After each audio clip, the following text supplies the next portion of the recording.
Olá pessoal, sejam muito bem-vindos. Na videoaula de hoje nós iremos tratar de um assunto que é extremamente importante para as empresas, o controle de custos. Após o final você deverá ser capaz de entender os conceitos de custos fixos, custos variáveis, despesas e rateio de custos, inserindo isso dentro de uma planilha do Excel. Os custos fixos normalmente eles não estão relacionados com o nível de produtividade. Alguns exemplos são aluguéis, salários, telefone, manutenções, seguros. Eles sofrem influência também das decisões estratégicas em relação à empresa. Eles dependem, por exemplo, do tipo da atividade que você desenvolve. Atividades mais especializadas normalmente apresentam custos fixos maiores, em decorrência de maiores salários, necessidades de equipamentos e suas manutenções. Depende também dos concorrentes. Quando o mercado ele é muito concorrencial, a tendência natural é que haja briga por preço. E nesse caso, leva vantagem quem tem menores custos fixos. Depende também do volume de faturamento, já que ele impacta diretamente a lucratividade da empresa. Outros elementos ainda são importantes de serem considerados, mas os custos fixos, sem dúvida alguma, eles podem ajudar a sua empresa a ter uma boa saúde financeira ou podem ser uma pedra no sapato do empreendedor. Por isso é tão importante entendê-los e controlá-los. Bem, agora vamos entender um pouco sobre o comportamento dos custos fixos e custos variáveis em relação à produção. Observem que minha escala de produção está variando a cada 50 unidades. Observe ainda que os custos fixos eles se mantêm independente do nível de produtividade que eu esteja desempenhando. Os custos variáveis, por sua vez, eles crescem de acordo com o volume. Vocês podem acompanhar e observar que a partir do aumento da produção, o custo ele também vai sofrendo um incremento dentro do seu contexto geral. É possível, a partir de negociações com fornecedores, diminuir o impacto desses custos variáveis quando você compra uma maior quantidade de matéria-prima, consegue condições especiais, muitas vezes relacionadas ao preço, que diminui o custo final do seu produto. Com o custo fixo, você não tem essa liberdade, você não tem essa flexibilidade. São custos que você precisa desembolsar, independente do nível de produtividade. Por isso é tão importante controlá-los frente aos custos gerais. Então vamos começar a construção da nossa planilha. A Plan 1 ela vai se dedicar a conter informações sobre os custos fixos. Eu já deixei pré-digitado aqui para que a gente não perca tempo digitando. Depois eu vou disponibilizar o link para o download da planilha abaixo da descrição do vídeo. Então eu coloquei alguns custos fixos como exemplo, lembrando e destacando que alguns estão agrupados como serviços de terceiros. Isso aqui deveria estar separado em serviços contábeis, serviços jurídicos. Quanto mais detalhado for o seu plano de custos, mais você terá capacidade de identificar qual elemento afeta mais o seu custo geral e trabalhar em nível gerencial para reduzi-lo. Então eu digitei aqui água, aluguel, depreciação, encargos. Fiz apenas um pequeno resumo dos possíveis custos fixos. Essa informação é importante porque eu irei utilizá-la em um segundo momento, recorrendo a essa identificação de coluna.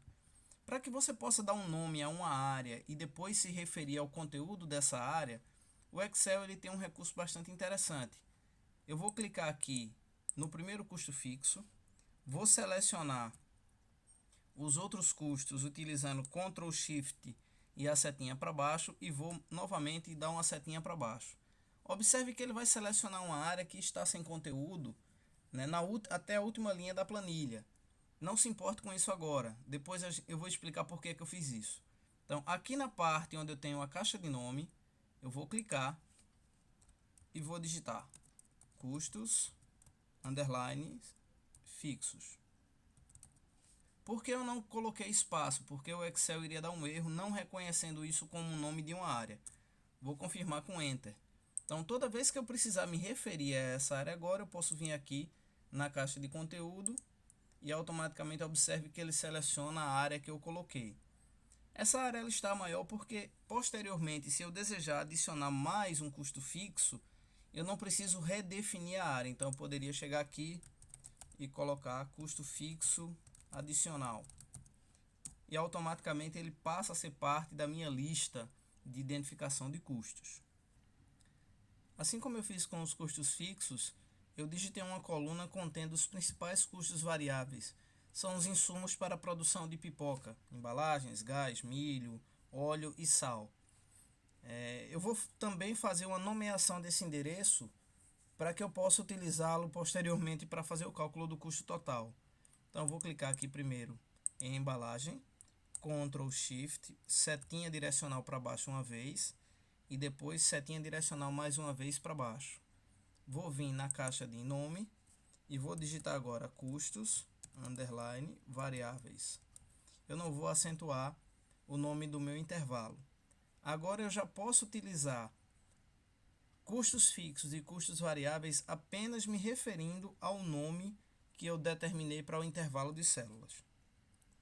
O recurso de utilizar nome no Excel para definir áreas onde eu tenho uma seleção de dados é bastante utilizado. É um macete que nós trabalhamos no dia a dia para acessar rapidamente as informações sem erro de endereçamento.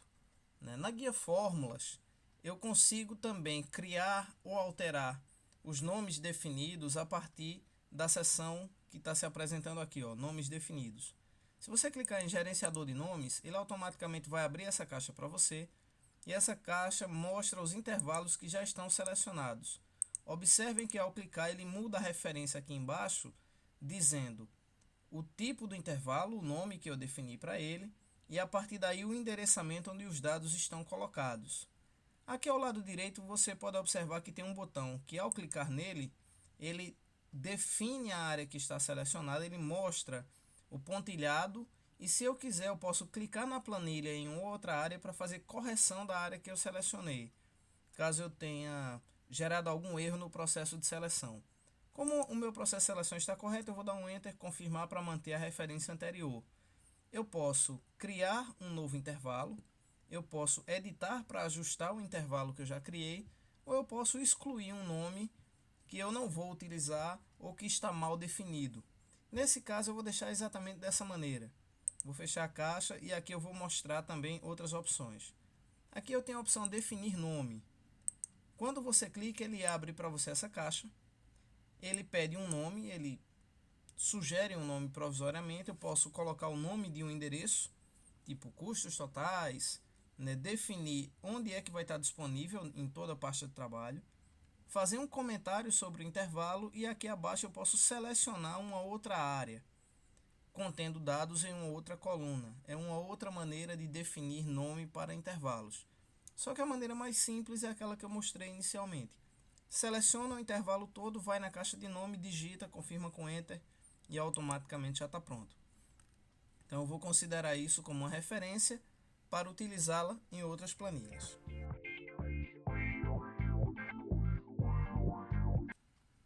Agora nós vamos realmente começar a utilizar as referências que nós construímos. Eu vou criar um nome para a segunda planilha de custo total e é nela que eu vou utilizar as referências anteriores. Então vou digitar aqui um título custo total, custos fixos. E ao invés de eu redigitar ou copiar e colar as referências que eu tenho na planilha anterior, eu vou utilizar um recurso chamado de lista. Esse recurso é bastante interessante porque ele já disponibiliza tudo que foi digitado anteriormente para que eu possa apenas selecionar, evitando assim erros de digitação e deixando a minha planilha com maior consistência. Como é que eu faço isso? Eu mudo para guia dados e aqui eu tenho uma opção chamada validação de dados. Ao clicar nela, ela vai abrir uma caixa contendo algumas possibilidades. A primeira delas está colocada na guia configurações e ele diz critério de validação. Depois abaixo ele coloca permitir e eu tenho algumas opções disponíveis, qualquer valor, número inteiro, decimal, lista, data, hora, comprimento do texto ou um dado personalizado. Nesse caso em específico, eu vou escolher a opção lista. E observe que agora ele pede a fonte. Como toda fórmula no Excel começa com igual, para fazer referência a intervalos eu também utilizo essa mesma opção. Então eu coloco igual e vou digitar custos, underline, fixos. Igual ao que eu tinha colocado na opção do nome. Quando eu der um OK, observo que agora ele coloca um botão ao lado da minha célula e ao clicar ele mostra tudo que já foi cadastrado anteriormente. Eu não preciso redigitar e isso faz com que você ganhe tempo no preenchimento das suas planilhas. Normalmente a primeira planilha é uma planilha de parâmetros, onde você coloca tudo que você deseja utilizar em algum outro momento e depois você pode utilizar esse recurso para ser mais rápido no preenchimento. Então eu posso aqui simplesmente escolher água e confirmar com Enter. Observem que a segunda célula não tem o botão ao lado, mas eu posso clicar, segurar e arrastar, que é aquele recurso que nós já trabalhamos anteriormente, e a partir daí, quando eu seleciono as células, o botão aparece e eu posso fazer as alterações. Então eu vou colocar aqui aluguel, depois eu coloco serviços de terceiros, depois depreciação, depois eu coloco encargos, coloco energia, manutenção,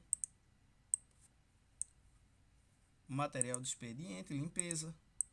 Então eu estou simplesmente selecionando na lista anterior. Observem, Prolabore, salários, seguro,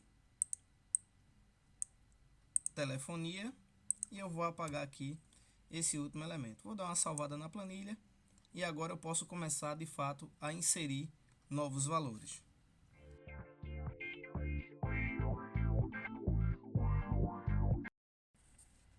Quando nós estamos fazendo análise de custos, é necessário que nós tenhamos um período de referência. Nesse caso, eu vou colocar 6 meses. Poderia ser um trimestre, poderia ser um ano, depende do nível de acuracidade que você quer, nível de detecção de falhas, de erros, o nível de precisão que você deseja no seu cálculo.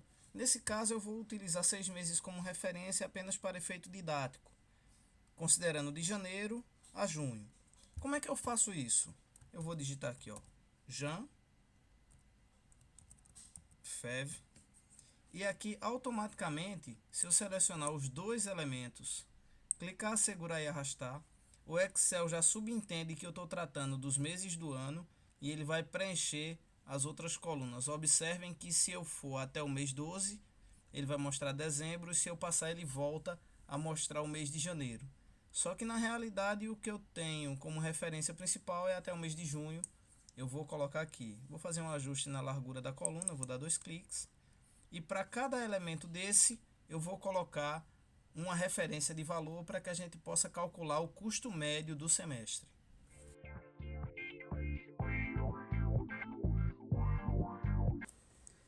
Eu fiz a alimentação da planilha para evitar que a gente perca tempo digitando.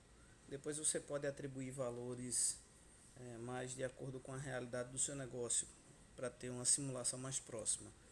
Bom, tem algumas observações em relação aos valores. A primeira é sobre a depreciação. Depreciação, na realidade, é uma medida contábil, que observa a desvalorização do bem. Como é que normalmente se calcula? Você observa o preço final do item, como uma geladeira, por exemplo, divide o valor do produto pela quantidade de meses que ela durará. Então isso vai te dar uma referência mensal de quanto você precisa poupar, retirar do seu volume de negócios para poder repor essa geladeira quando ela chegar no ponto de ser descartada. A outra referência é o Prolabore, que é o salário do sócio administrador. Observem ainda que alguns valores eles se modificam no tempo. Nem por isso eles passam a ser custos variáveis, porque eles independem do volume de produção. É apenas uma variação de valores. Dentro de seguros, o seguro só teve 4 parcelas, por isso as 2 últimas referências estão zeradas. Então o que nós iremos fazer agora é totalizar o custo fixo por mês, para a partir daí ter uma média de custos e apropriar isso à produção do meu item pipoca, considerando também a soma com seus custos variáveis. Então eu vou somar essa coluna utilizando a função de autossoma que está aqui na parte direita. Quando você clica, ele já mostra a seleção da coluna automaticamente, e ao confirmar com Enter ele vai dizer que o meu mês de janeiro eu tive um custo total de 9.850. Para não ter que fazer isso para as outras colunas, eu vou clicar, segurar e arrastar. O Excel automaticamente vai me dar os valores de referência. Então vou calcular aqui a referência agora para o custo médio mensal.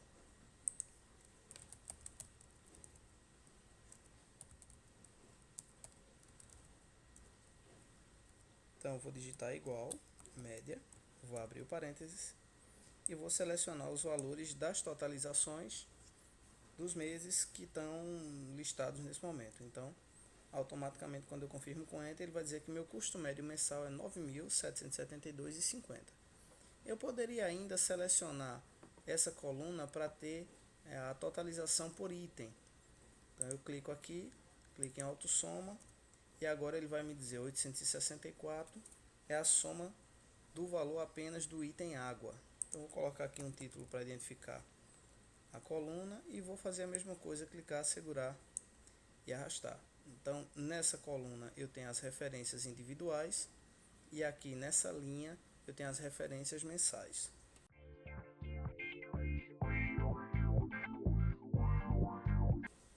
Agora nós iremos calcular o custo para produzir 1 kg de pipoca. Eu vou utilizar a mesma função de lista que eu utilizei para determinar os custos fixos. Então, vou colocar um título aqui, custo de 1 kg de pipoca. E agora eu vou utilizar na guia dados a opção validação de dados, escolher lista novamente.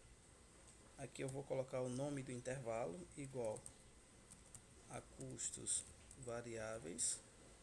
Vou confirmar minha caixa e vou arrastar aqui por 4 itens. Então eu vou considerar apenas os insumos relacionados à produção da pipoca. Não vou utilizar a embalagem agora porque eu vou construir o cenário para 3 tipos de produto, 3 apresentações, 3 tamanhos. Então, inicialmente, milho de pipoca, sal, o óleo aromatizado de manteiga e a referência do gás. Os dados que eu irei alimentar agora foram retirados de um site de um produtor especializado. Então ele afirma que 1 kg do milho de pipoca ele custa aproximadamente R$ 2,90. O sal ele utiliza uma média de 420 gramas e isso daria algo em torno de 1,68. O óleo aromatizado 350 ml vai dar algo em torno de R$ 4,81. E o gás ele utiliza 50 gramas, o que dá aproximadamente 0,17 centavos por 50 gramas de gás. Então, o que eu irei fazer agora é totalizar o custo para preparar 1 kg de pipoca. Então, eu vou utilizar a função de autossoma e ele vai me dar como referência um total de R$ 9,56. Esse é o custo base para preparar 1 kg de pipoca.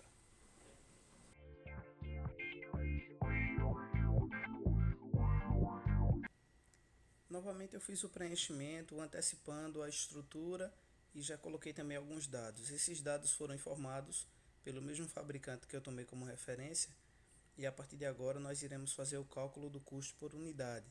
A primeira coisa que eu preciso utilizar é o custo de 1 kg de pipoca.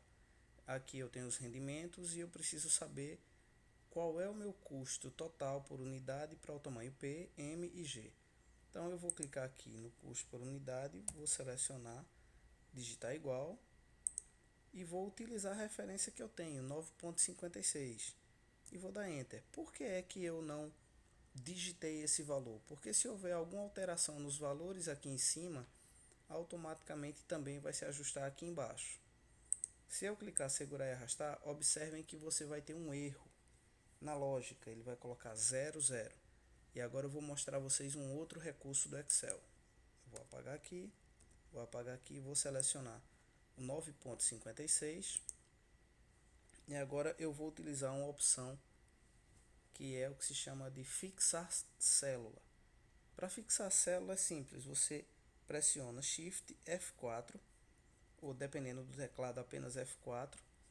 No caso de notebook pode ser FN F4.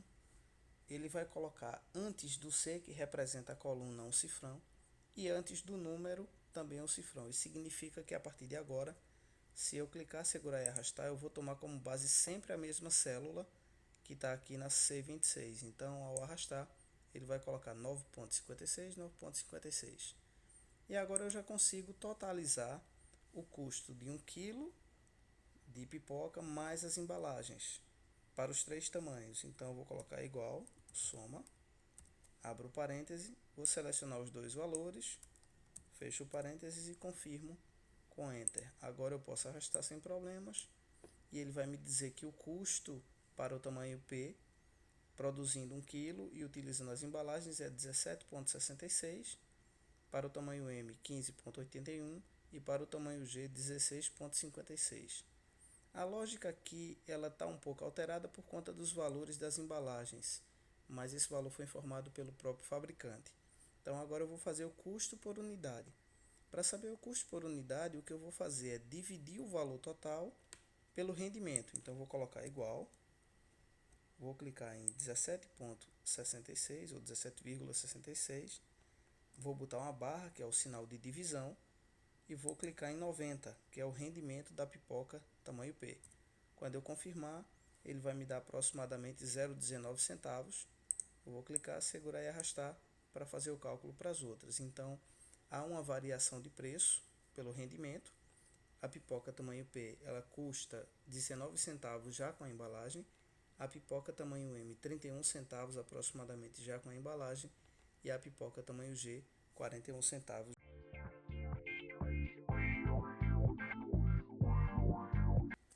Bem, agora nós iremos calcular o lucro líquido médio. Para fazer isso, eu preciso executar algumas operações anteriores para calcular o lucro unitário diário e o lucro bruto. Só a partir daí eu posso retirar os custos fixos e chegar no resultado do lucro líquido médio mensal. Bom, para calcular o lucro unitário é bem simples. Eu vou colocar igual, vou selecionar o preço de venda, vou colocar o sinal de menos e vou subtrair do custo por unidade. Quando eu confirmar, ele vai mostrar que a pipoca tamanho P me deixa aproximadamente R$ 3,80 de lucro. Eu vou clicar, segurar e arrastar para as outras e ele vai me dar a margem bruta em cima de cada produto. O próximo passo agora é calcular o lucro diário. Para fazer isso, eu preciso multiplicar a quantidade média vendida, utilizando o sinal de asterisco, que é o operador de multiplicação, pelo lucro unitário. E depois eu vou arrastar para efetuar o cálculo novamente. O lucro bruto, por sua vez, ele é a quantidade de dias, então igual a 25, vezes o lucro diário, e eu vou clicar, segurar e arrastar. Fazendo isso, eu vou ter um parâmetro, né, de faturamento considerando os três tamanhos, o tamanho P, o tamanho M e o tamanho G. Para calcular o lucro médio, agora é necessário fazer a soma desses três valores e depois subtrair do custo fixo médio que foi encontrado anteriormente.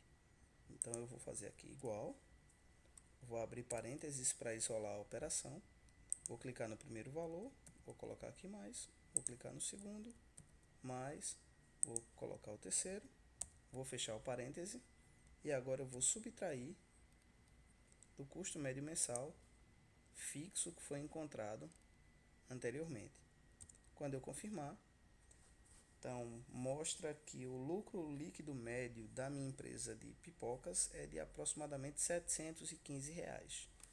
Se você achou que foi muito trabalho para pouco lucro, você como gestor precisa reavaliar a sua estrutura de custos, principalmente nesse caso, a estrutura de custos fixos. Se não é possível diminuir os custos fixos, você tem que olhar ou para o preço que você pratica no mercado, ou para as suas estratégias de venda. Você precisa aumentar a quantidade de pipocas vendidas.